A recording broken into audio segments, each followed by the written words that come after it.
அனைவருக்கும் வணக்கம். இன்னைக்கு ஒரு இன்ட்ரெஸ்டிங்கான ஒரு டாப்பிக்கு.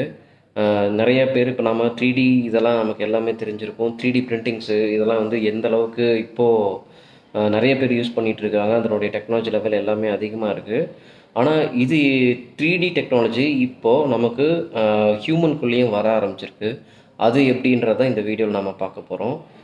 3Dக்கும் நம்மளுடைய ஹியூமன் பாடிக்கும் என்ன சம்மந்தம் அப்படின்னு பார்த்தீங்க அப்படின்னா, இப்போ இருக்கிற 3D டெக்னாலஜியை யூஸ் பண்ணி நிறையா இப்போது ரீசெண்டாக நம்ம நிறையா ஹாஸ்பிட்டல்ஸில் வந்து பார்த்திங்க அப்படின்னா 3D போன்ஸு இதெல்லாமே வந்து கஸ்டமைஸ்டாக வந்து செட் பண்ணி அதை நமக்கு பாடியில் இன்செர்ட் பண்ணுறாங்க. இப்போது இதுக்கு முன்னாடி இருந்த 3D டைப்ஸ் வந்து பார்த்திங்க அப்படின்னா நம்ம ஒரு டாய்ஸாவோ இல்லை ஒரு ஆப்ஜெக்டாவோ வேறு வேறு வகையில் வந்து 3D பிரிண்டிங்ஸ் நமக்கு நடந்துகிட்டு இருந்தது. ஆனால் இந்த டைப்பில் வந்து பார்த்திங்க அப்படின்னா கம்ப்ளீட்டாக ஹியூமனுடைய போன்ஸு, ஹியூமனோட ஸ்கின்னு இதெல்லாமே வந்து இப்போ பிரிண்ட் பண்ண ஆரம்பிச்சிருக்காங்க. இதோட மோஸ்ட் அட்வான்ஸ்ட் லெவலாக இப்போ அடுத்த கட்டத்துக்கு போயிருக்கு. இந்த 3D பிரிண்ட்ஸ் வந்து பார்த்திங்க அப்படின்னா நமக்கு எந்த ஒரு போன்ஸோ இல்லை வேறு ஏதாவது ஸ்கின்னோ, இப்போ ஒரு போன் வந்து கேன்சரால் வந்து அஃபெக்ட் ஆகிருக்கு அப்படின்னா இந்த கேன்சர் போனை ரிமூவ் பண்ணிவிட்டு இந்த 3D போனை நம்ம அப்படியே பிரிண்ட் பண்ணி அதை ரீப்ளேஸ் பண்ணுறாங்க. அதே மாதிரி ஸ்கின்னில் இது எப்படி ஹெல்ப் பண்ணுது அப்படின்னு பார்த்தீங்க அப்படின்னா, நம்ம ஸ்கின் எது தீக்காயம் ஏற்பட்டிருக்கு, ஸ்கின் மேலே ஏதாவது டிஷ்யூஸ் ரொம்ப இஷ்யூஸ் ஏதாவது அதிகமாக இருக்குது அப்படின்னா அந்த ஸ்கின்னை வந்து நம்ம ரிமூவ் பண்ணிவிட்டு அந்த ஸ்கின்னுக்கு பதிலாக 3D ஸ்கின்னை கூட இப்போ வந்து ரீப்ளேஸ்மெண்ட் பண்ணுற அளவுக்கு டெக்னாலஜிஸ் அதிகமாக வந்திருக்கு. ஸோ இது ஒரு பிக் மூவ்னே கூட சொல்லலாம். நமக்கு வந்து ஒரு அட்வான்ஸ் லெவலில் வந்து இப்போ ஆரம்பிச்சிருக்கு அப்படின்னு நம்ம தெரிஞ்சுக்கணும். ஸோ முதல்ல இந்த டெக்னாலஜியை எங்கே யூஸ் பண்ணியிருக்காங்கன்னு பார்த்தீங்கன்னா, ஸ்வீடனில் மேல்மோன்ற ஒரு ஊரில் ஸ்னேக் அப்படின்ற ஒரு யூனிவர்சிட்டி, அந்த யூனிவர்சிட்டியில் வந்து ஃபஸ்ட் டைம் அவங்க தான் வந்து க்ரியேட் பண்ணியிருக்காங்க.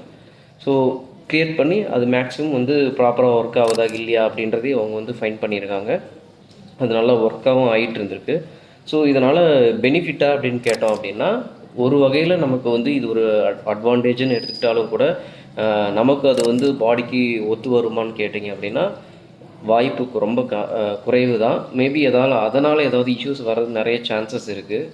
ஸோ இது வந்து ஒரு நார்மல் மெட்டீரியல் மாதிரி இல்லாமல் இது எதால் உருவாக்கப்பட்டிருக்கு அப்படின்னா பாலிமைடு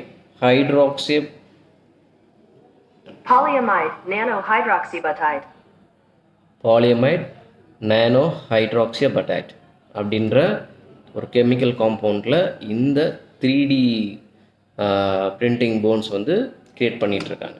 அப்போது 3Dயோட எவால்வேஷன்ஸ் நிறையா இம்ப்ரூவ் ஆகிட்டே இருக்குது. ஸோ இது மெடிக்கல்லையும் வந்து நிறைய ஹெல்ப் பண்ணிகிட்ருக்கு. ஸோ இதனுடைய அட்வான்ஸ்ட் லெவல் இன்னும் கூட அதிகமாகலாம்.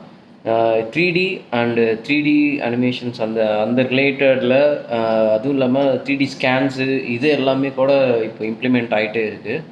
ஸோ 3Dயோட நியூ டெக்னாலஜி நமக்கு எந்தளவுக்கு யூஸ்ஃபுல்லாக இருக்கும் இருக்காது அப்படிங்கிறத கீழே கமெண்ட்டில் சொல்லுங்கள். அண்ட் இதுக்கு முன்னாடி யாராவது இல்லை இப்போ 3Dயோடைய ஸ்டடீஸ் யாராவது பண்ணிகிட்ருக்கீங்க அப்படின்னா மெடிக்கல் ஃபீல்டில் 3Dயோட இன்வால்வ்மெண்ட் எந்தளவுக்கு இருக்குது அப்படின்றது நீங்களும் கொஞ்சம் சர்ச் பண்ணி பாருங்கள். இந்த வீடியோ கண்டிப்பாக ஏதாவது ஒரு சின்ன யூஸ்ஃபுல்லாக இருந்திருக்கும் அப்படின்னு நினைக்கிறேன். நெக்ஸ்ட் வீடியோவில் பார்க்கலாம்.